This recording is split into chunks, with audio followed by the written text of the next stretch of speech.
Hello guys and welcome to a new programming video tutorial.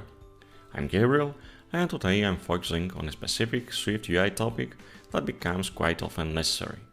That is the onChange view modifier. This view modifier allows us to observe for changes in values of properties inside SwiftUI views. It's important to be able to do that, because we often need to trigger further actions or update the user interface, but only after the value of some property has changed. To illustrate how to use the onChange view modifier, I am going to implement the following simple scenario. Supposedly, I have a text editor where users are able to provide a short review. For demonstration purposes, let's say that we limit the number of allowed characters to 150. On top of that, I am going to also have a progress view and a text view in order to indicate visually the typing progress and the total typed characters. To get started, in a new SwiftUI project, I am starting by adding a vStack as the container view for the rest of the view content. My next step is to add a text editor along with a label with a prompt message for the users. As you can see, I am applying a bit of styling with a few view modifiers. You will notice here that I am passing in the text editor the binding value of a property named review. I am going to declare it right now, and I will mark it with a state property wrapper like so. Also, I am going to declare one more state property. This one will be keeping the typing progress as a double value. With the progress property in place, I can now go to add a progress view right after the text view, applying a bit styling here as well. And as I said earlier, I will also add a text view in order to display the number of typed characters. It's now time to use the onChange view modifier, and I'm going to call it after the other modifiers in the text editor.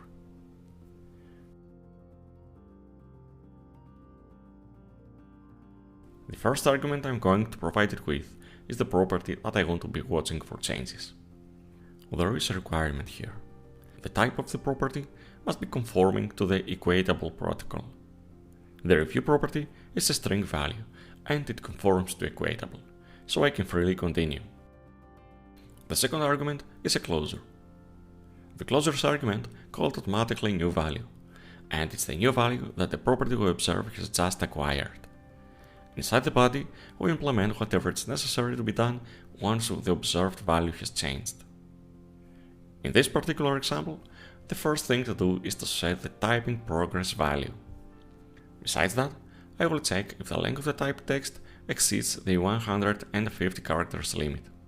If so, I will just drop all characters after the last allowed one. What I want to achieve is pretty much ready now, so let's give it a try to make sure that everything is working as expected. You can see here that while I'm typing, the progress view gets updated accordingly, and at the same time, the text view shows how far I've gone with typing, even though the display text here does not depend on whatever I do in the onChange modifier. Also, see that when I reach the character limit, any additional characters are being dropped and not kept in the text editor. Now, there's one last thing to say about the onChange view modifier. It might be necessary sometimes to know the old value of the observed property, in addition to the new value that we get anyway.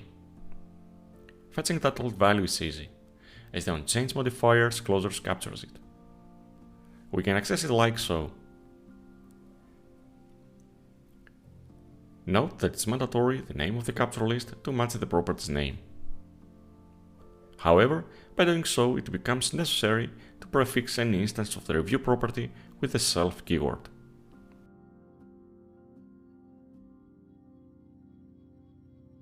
In order to see both the old and the new value side by side, allow me to make a couple of additions to my view. What I really want is to add two more text views. The first one will be displaying the old value, the other will be displaying the new value. I will add them last in my SwiftUI view. You will see here that both text views display the value of the two properties that they still don't exist in the view. So, I'm going to declare them now. And finally, I'll go back to the onChange modifier's closures and will assign the old and the new review values to the two properties that I just declared. It's time to see my view in action again. Watch this time the two new text views that I've added to the view, where the first one displays the old review text, while the second the new value.